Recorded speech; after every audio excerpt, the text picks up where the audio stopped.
Why, in order for us to understand the present, we must understand the past, which will also enable us to have a glimpse on what the future holds. Many African leaders have gotten used to the trappings of power. And those who speak about power, right? Power corrupts, and absolute power corrupts absolutely. Power in Africa is now sought by hook and crook and retained by hook and crook. This is like going to one of the world's most renowned colleges, universities, being taught by Einstein of African history and culture, and wrapping it together in unison with the current events and issues of the continent that it's facing today as the revolution continues. In this video, Plo Lumumba literally bursts with understanding and perceptiveness and acuity and percepience with discernment of Africa's evolution into the world-renowned superpower that it's becoming. I want to thank you all for watching, and we are encouraging everyone out there on the move of Africa with one love. I got canceled for a week. I'm sure that the world does not want this message to continue going out, but we're going to keep it going out, ladies and gentlemen. So pray for me, please, to keep our channel here strong and to grow it stronger for the future of all of Africa and America and the unity around the world as one love. And those around the world are tuning into this channel with unity and strength and numbers in mind. So grab a drink and let's be entreated together in one of the most powerful truths you will ever hear. Be sure to like and subscribe, join the family, like I said, and leave your comments along the way. And we are one love with Africa. Nawasalimu.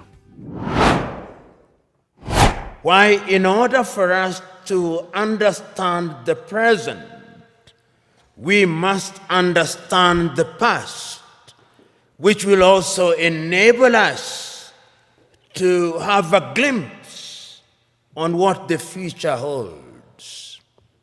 And listen to all the speeches, and I pick out a speech from the leader of Central African Republic, David Dacko. David says, Central African Republic is so small that if we are not a part of an African Union, the French will come again. And they have come again. Mwalimu Nyerere of Tanzania says we are not here in order to remind ourselves of how important unity is. We are here to talk about the unity of Africa. The host, Emperor Haile Selassie of Ethiopia, says it is important for us to realize that we must make sacrifice for the future because a disunited Africa will never realize our potential. But the most passionate speech again was that of Kwame Nkrumah.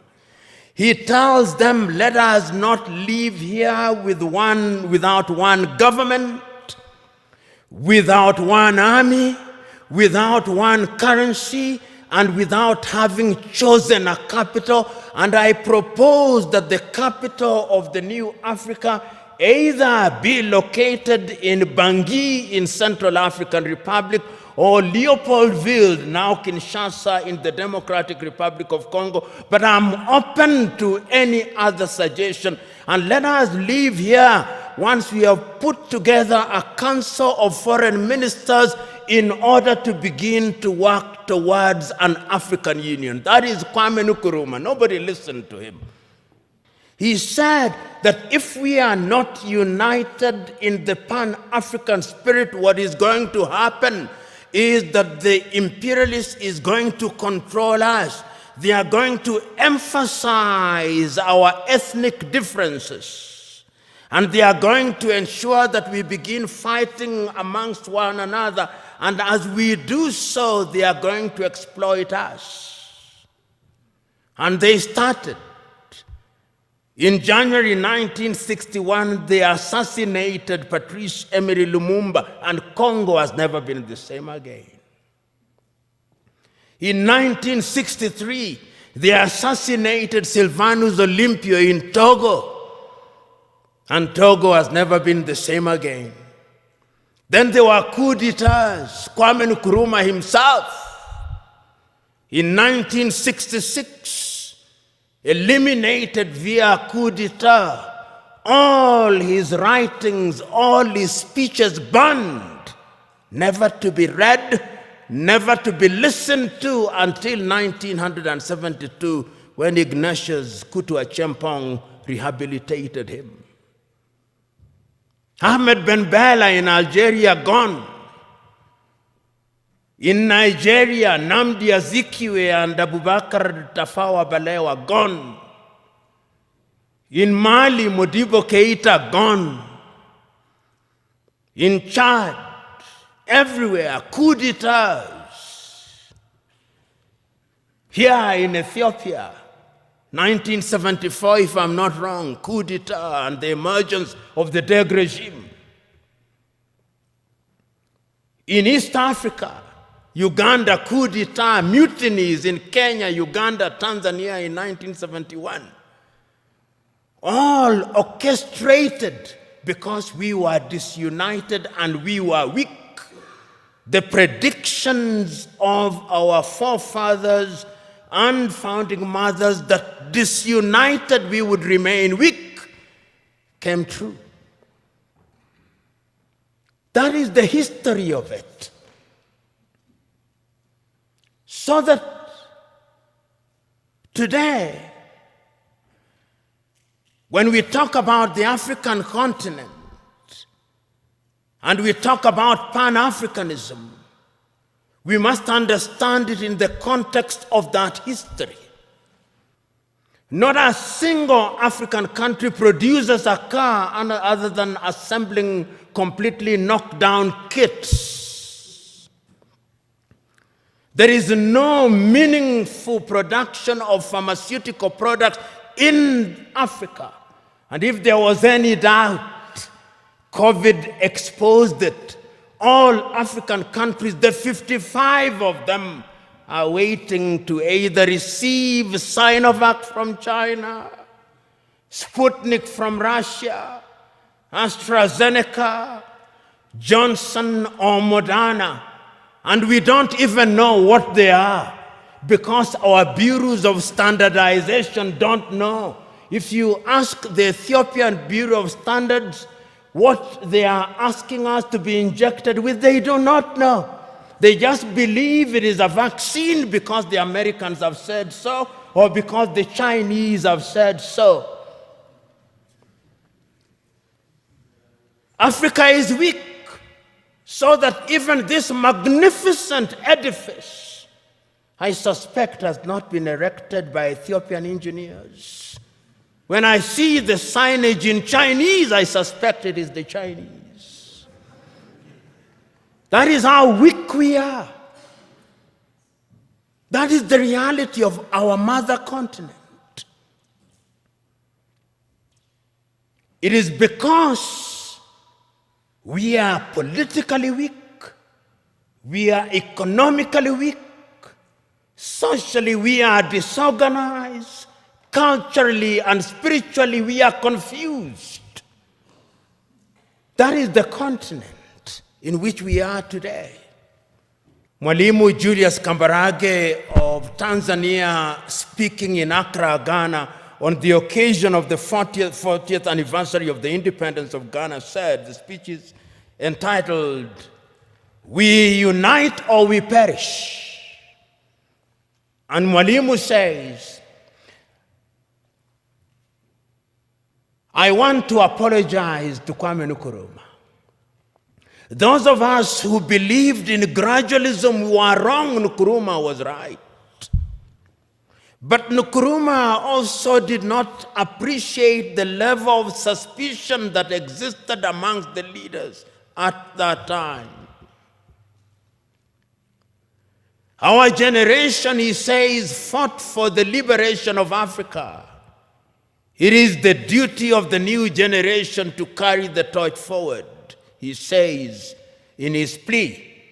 He says that I do not believe that the tribe can be the basis of mobilization in Africa. And he said that as I travel across the world, people do not care about our Tanzanianness or our Ghanaianness or our Kenyanness or our Ethiopianness. In their eyes, we are all Africans. And perhaps that is what we should use as the building block in order to talk about African unity. But we are not being naive about that unity. Because sometimes when we talk about Pan-Africanism and about African unity, people think we are being too simplistic about it. No, it is not being simplistic and being naive. It is recognizing that as long as we remain the way we are, then Africa in the next 25 years will be recolonized. Look at the state of your continent as I speak. Conflicts of one kind or another. I'll name the countries just for you to know how bad it is, because that is how it is. Go to northern Mozambique. The gas that is there cannot be produced because there is conflict. Northern Mozambique. Go to Somalia. Conflict. Here in your motherland, conflict. Go to South Sudan, conflict. Go to Sudan, conflict. Go to Libya, conflict. Go to Central African Republic, conflict. Go to the Democratic Republic of Congo, conflict. Go to Burkina Faso, conflict. Go to Mali, conflict. Go to Chad, conflict. Go to Niger, conflict. Go to Cameroon, conflict. Go to Nigeria, conflict. Do I go on? That is the state of the continent. So that even when we talk about intercontinental trade, you tell me, can you drive from Addis Ababa to Dakar in Senegal? Unless you are Daredevil himself. Which group will not kidnap or ambush you? That is the state of the continent because we are weak and disunited. 33 currencies in Africa. 33 currencies. None of which is used to conclude transactions anywhere. I come to Addis Ababa, Ethiopia, and I show my shilling. They say, what is this? But let me show the dollar. Oh, this is it. Let me show the euro. This is it.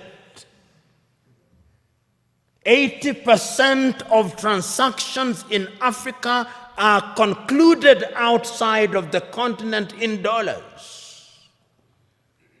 So you may have the Central Bank or the Federal Bank of Ethiopia, or Mickey Mouse. You may have the Central Bank of Kenya, Mickey Mouse. You may have all these 54 central banks useless. Because we are not playing in the real league, we are playing in the small league. That is the state of the continent. So as you have the honor and privilege of serving in the government of Ethiopia, and as you think about integration, that is the continent in which you are now, weak. Africa finds herself in a very difficult situation. What Nkrumah feared. Today, many African leaders have gotten used to the trappings of power.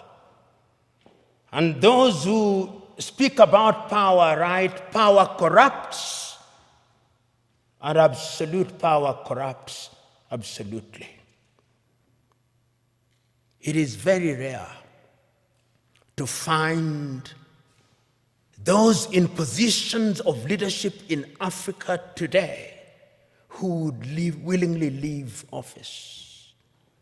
Power in Africa is now sought by hook and crook and retained by hook and crook.